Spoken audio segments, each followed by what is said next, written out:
kita udah demokan itu bisa di scale sampai 96 soket.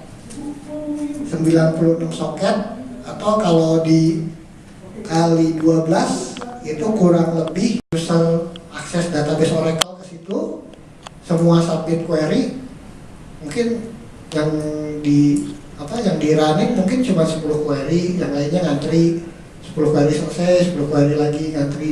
Dengan big memory 100 user masuk ke situ dengan memori 512, mungkin query yang akan di running bisa jadi 50 query sehingga pekerjaan yang dikerjakan lebih cepat.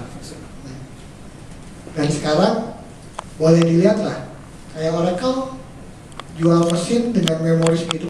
Tadi kan Pak Safi bilang ya bahwa hardware dan software diintegrate, mana yang masih aktif artinya ditulis ya. Ada juga yang cuma frequent access, tidak diedit lagi tapi banyak di query. Ini jarang di query, ini hampir tidak pernah di query ya. Dari situ kita bisa melakukan pembagian information lifecycle management. Waktu data itu baru diproduce transaksi hari ini, dia masih sering. Besok-besoknya dia akan makin jarang. Dengan perjalanan waktu dia akan makin jarang dan dia akan berpindah. Tadinya dia pakai ACO, kemudian dia pakai. Nah, kemudian untuk TBC, untuk query ya, ini kita pakai di 24 server X42L. Hasilnya 10 terabyte. Komstar itu high throughput, low latency, karena semua store itu adalah controller. Kemudian support dari SAN itu bisa di manage dengan Enterprise Manager of Center, di mana ini pun free. Jadi ketahuan storage kita ada problem di mana, price-nya rusak atau disk-nya rusak. Oke. Dan juga kita punya broad customers install base. Jadi customer kami itu cukup banyak. Kami pegang di beberapa account. Dari banyak account tersebut bervariasi di tiap jenis industri. Apakah manufacturing, apakah telco. Turun 60%. Jadi bayangkan kalau misalnya tadi itu minimal 100k, saya bilang saya nggak bisa kasih tahu angka pastinya.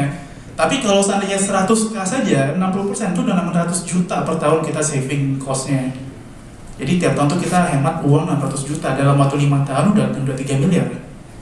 Ya bagi kami itu udah luar biasa sih. Wah. Tim finance sangat senang. Oh thank you. Oke, you're welcome. Nah ini adalah implementasi T5 kita, itu sukses besar dan sampai sekarang running very well, T5 server kita. Ini kalau kita bandingin ya, speknya dari 8 CPU jadi 1, loadnya 100 jadi 50-80%. Dan orang finance paling demen yang ketiga, maintenance-nya. Senang banget mereka. CPU computing power kita naik, maintenance cost kita turun. 109 artinya. Bisa masuk. Seolah-olah saya masuk ke OS sendiri. Terus saya bisa juga masuk ke 1110 IP kedua. Masuknya ke 92. Jadi seolah-olah kita punya 2 server. Padahal itu sebenarnya 2 kontainer dalam satu Solaris yang sama. Oke, ini adalah implementasi Solaris container. Tadi nggak sempat dijelasin ya Solaris container. Ini berguna sekali bagi kapal api. Nah ini dia ZFS. Ini, wah saya pribadi sangat senang mengenai ZFS. ZFS file system itu salah satu fitur yang saya sangat senang adalah compression. Tagline saya adalah more storage capacity with no additional cost. Lagi-lagi tim finance sangat senang dengan no additional cost. Wah,